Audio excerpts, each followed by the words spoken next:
Everything Chris. Everything Chris. Everything Chris. Everything Chris. Everything Chris. Everything Chris. Everything Chris.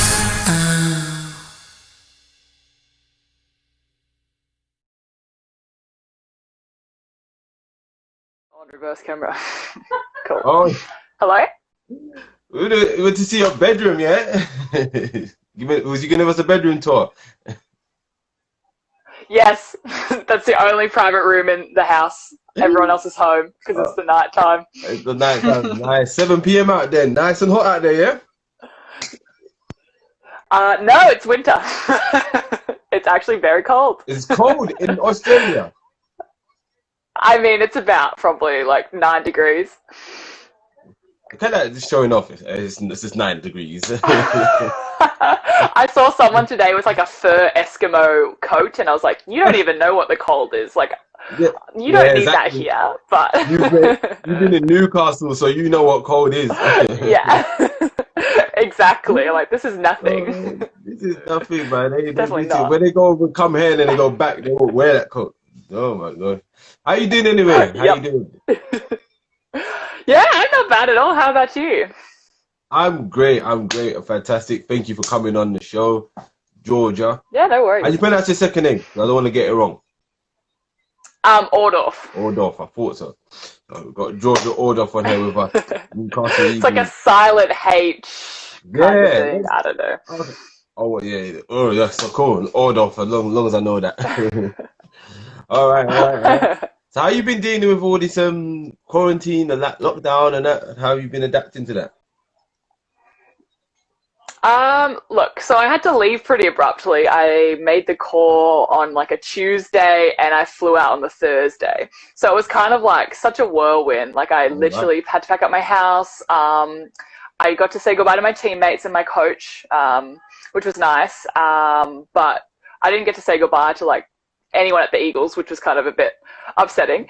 So I had to email them. I'm like, I'm back in Australia. Like, thank you so much for everything. And I felt bad because I didn't get to say goodbye to like all my support like out there and things like that. So there was a lot of people that I didn't get to thank. But yeah, then I just kind of shifted in, and then the world kind of went nuts and everything shut down. So I was just kind of glad that I was back over here with my family and everything. But yeah, I'm having to finish uni because I was studying at Northumbria University up in Newcastle. So yeah, I'm writing my dissertation. So just having to do that, like kind of sit through lectures kind of at the same time. I had a lecture last night. So yeah, just sitting in there and talking, and yeah, so I'm kind of finishing that and then just kind of figure out what I'm going to do with my life. Right. Which I think a lot of people are doing right now. Fair enough. Did you have plans for what you're doing after university? Was you reckon you're going to stay on with Eagles, or was it just a case of, you know? I was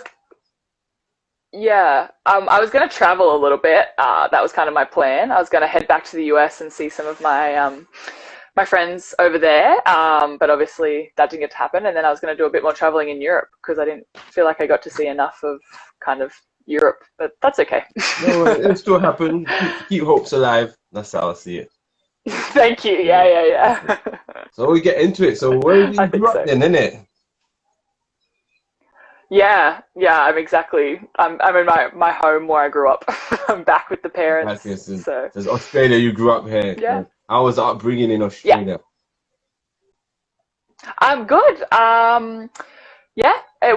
There's so much space compared to Britain. Like there's just so much space to run around, and I live 5 minutes from the beach. So I was like kind of a beachy kid.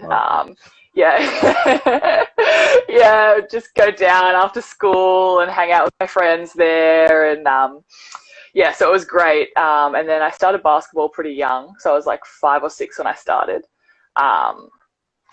I kind of between school and basketball, my life just kind of revolved around those two things. I played basketball at a pretty high level all the way through, and on weekends we would go to like camps and we'd sleep in the stadiums and stuff like that. So I kind of like lived and breathed basketball all through my upbringing, which was cool. What got you into basketball at a young age?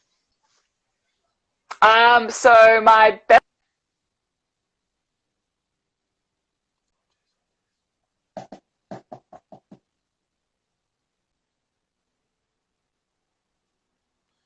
is it?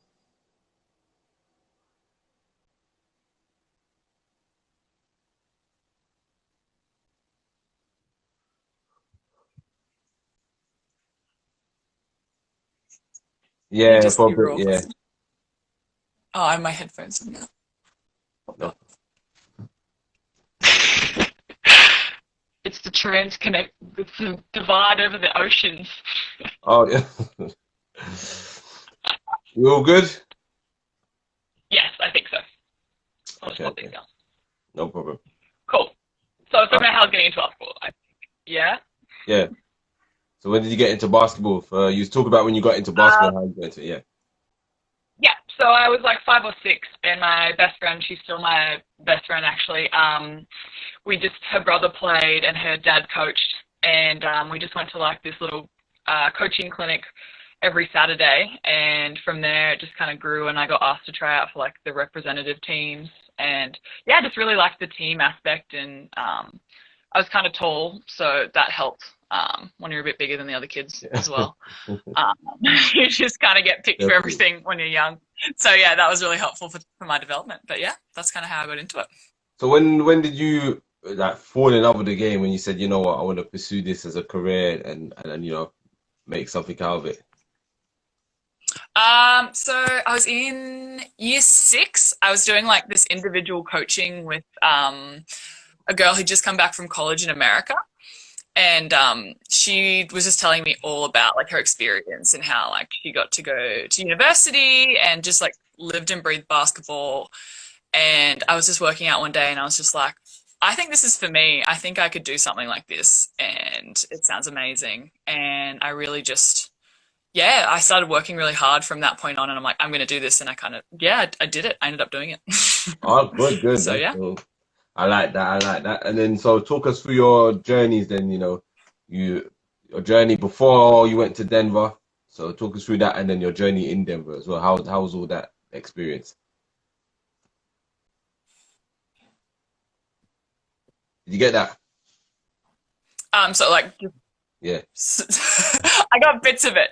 Yeah, So so talking you through. your journey before going to Denver and your journey during Denver when you Cool. So yeah, I grew up and I was really lucky to, I mean, we play in like same as the UK, we play in like regions. So like I played for a team called Illawarra.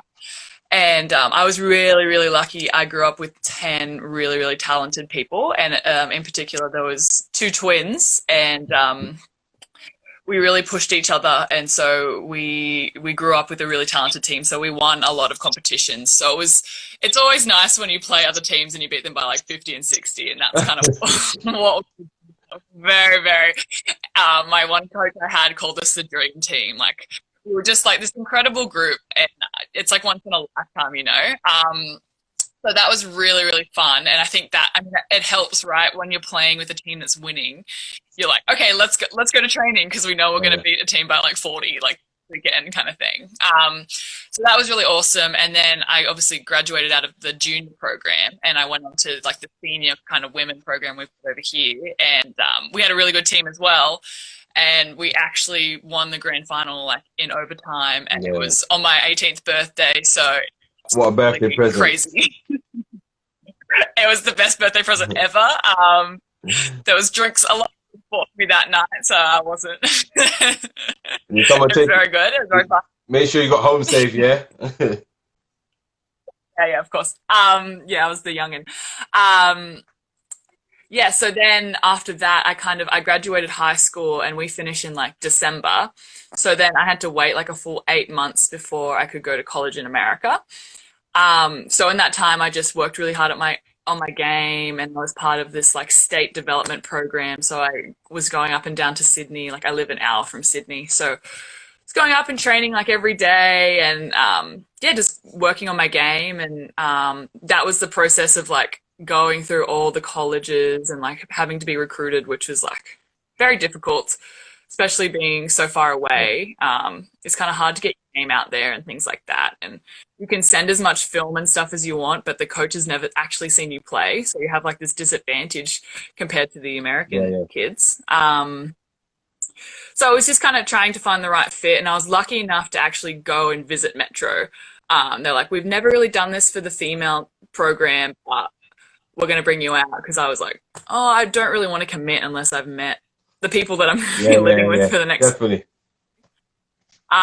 So I got really lucky. I got to go watch the team play and like hang out for a few days, and I just loved it. And so the coach was like, you don't have to answer now, because obviously you're on the other side of the world, but like, let me know.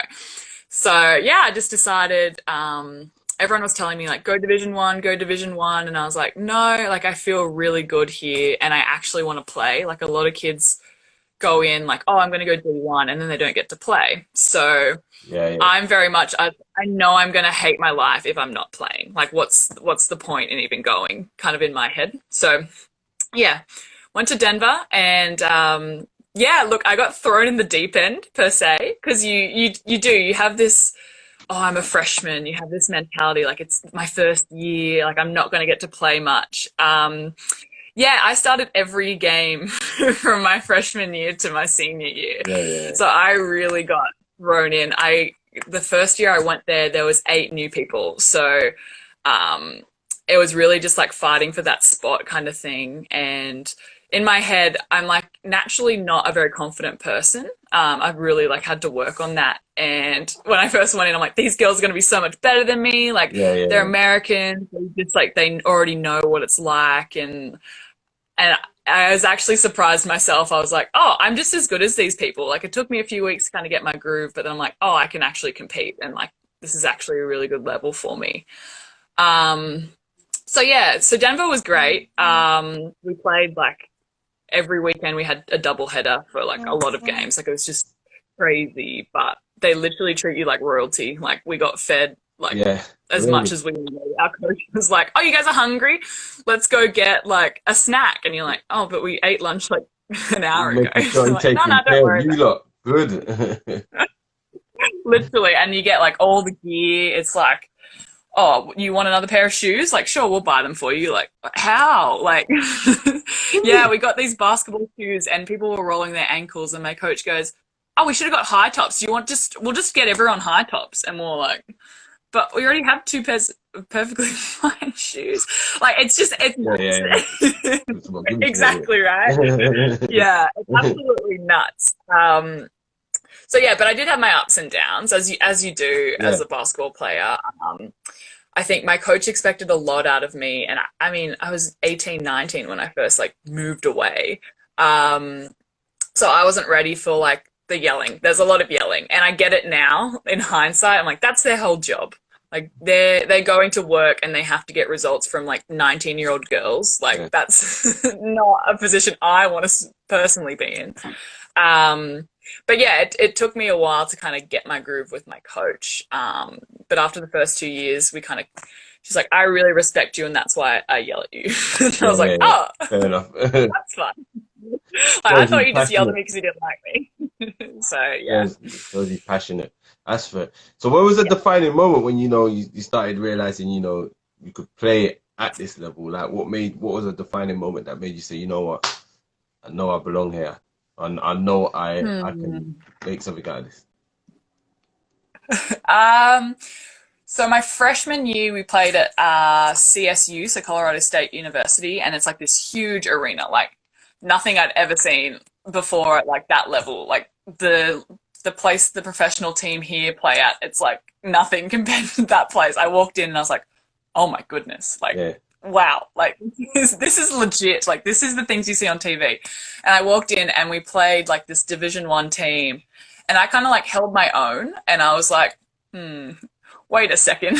I'm playing in this massive place, and I'm still being able to drive and kind of do what I want. Like, I think I can actually play with these girls. And then I think it was my freshman year, it just, like, we were so up and down that year, but me individually, I felt like I was emerging as like a leader, and I just had people really being confident in me. And I never really, I'd had that, but for them to kind of take a blind leap of faith at me, I was like, oh, okay, I can do this. And actually, now I'm processing this all through my head.